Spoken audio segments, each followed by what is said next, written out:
প্রথমে আলহামদুলিল্লাহ যে এনওসি পাচ্ছি এবং যাচ্ছি পাকিস্তানে। তো এর চেয়ে বড় মানে আমার কাছে মনে হয় না যে আমি এর থেকে বড় খুশি আর কি, যে যাচ্ছি ইনশাল্লাহ। তো ভালো করার চেষ্টা করব, টুর্নামেন্টটা চ্যাম্পিয়নে আসার চেষ্টা করব ইনশাল্লাহ। ব্যক্তিগতভাবে থাকে না যে পিএসএল এ পাকিস্তানে একটু ফ্ল্যাট উইকেট থাকে, চ্যাম্পিয়ন্স ট্রফিতে দেখে এসেছেন, সেই জায়গার জন্য আসলে আলাদা কোনো প্ল্যান করেছেন যেখানে কীরকম ইকোনমি রাখা যায়, কোন বলগুলো আসলে করলে উইকেট টেকিং ডেলিভারি হতে পারে?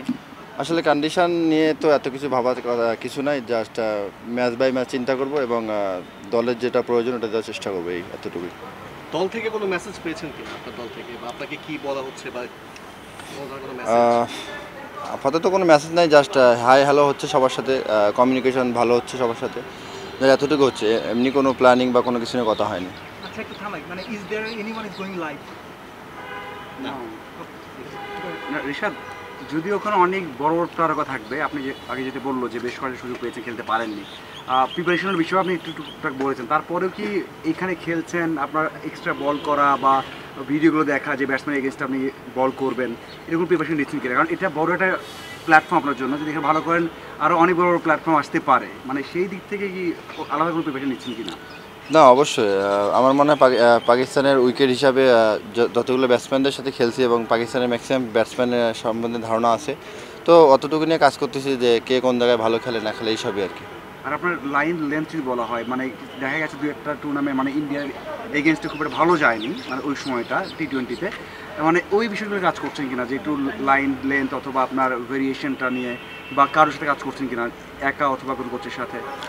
আসলে আমি বর্তমান নিয়ে চিন্তা করছি ভাইয়া, পিছনে কী হয়েছে আমি চিন্তা করতেছি, জাস্ট আমি পিএসএলে কীভাবে ভালো করবো এটা নিয়ে চিন্তা করতেছি। ভালো হয়নি, স্বাভাবিক হইতেই না পারে, তো আমি চেষ্টা করবো যে ভালো কিছু যেন হয়, এটা চেষ্টা করতেছি।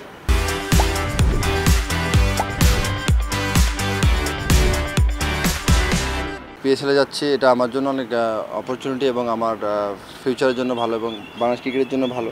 তো আমি চেষ্টা করবো যে এখান থেকে যতটুকু নেওয়া যায় এবং বাংলাদেশকে যতটুকু যাওয়া যায়। ছোট ফর্মেটে দেখা যায় যে আসলে অনেকে অলরাউন্ডার হিসেবে নিজেকে তৈরি করে, যেমন Sunil Narayan, genuine bowler, mysterious bowler, তারপরে সে এখন প্রপার ব্যাটার হিসেবেও খেলে, এর আগে অনেকে খেলেছে। রিশাদ হোসেন তো আসলে পিঞ্চ হিটার, আমরা দেখেছি 150-200 স্ট্রাইক রেটে ব্যাটিং করতে পারে। আপনিও কিরকম একটা মৌকা খুঁজছেন যে আসলে ব্যাটার হিসেবে আপনি নিজের জালোয়ারটা দেখাতে চান? আসলে ভাই আমি কখনো অনেক সবসময় বলে আসি যে আমি টিমের যেটা প্রয়োজন অতটুকু দেওয়ার চেষ্টা করবো। টিমের প্রয়োজনে যদি একটা ছক্কা লাগে আমি 6 মারার চেষ্টা করব, এবং টিমের প্রয়োজনে যদি 10 বলে 30 করার লাগে আমি এরকম করার চেষ্টা করি সবসময়। তো আমি চেষ্টা করব যে টিম যেন জিতে, এরকম কিছু করার ইনশাল্লাহ। আজকে আপনার মনে হয় সালাউদ্দিন স্যার আসছিল, একটা কথা হয়েছে, মানে ওনাদের সাথে কি মানে ন্যাশনাল টিম হোক বা আপনার স্কিল হোক বা পিএসএল হোক, মানে কি কথা হলো বা এরকম কথা হয়েছে কি না? না, স্যার জাস্ট বললো যে পিএসএল মানে আমি চাই যে অনেক ভালো যাক। তো আমি বললাম ইনশাল্লাহ স্যার চেষ্টা করবো আমার সর্বোচ্চ দিয়ে। তো স্যার বললো কথা হবে মাঝে মাঝে এবং টুর্নামেন্ট শেষে ভালো কিছু দেখতে চাই ইনশাল্লাহ।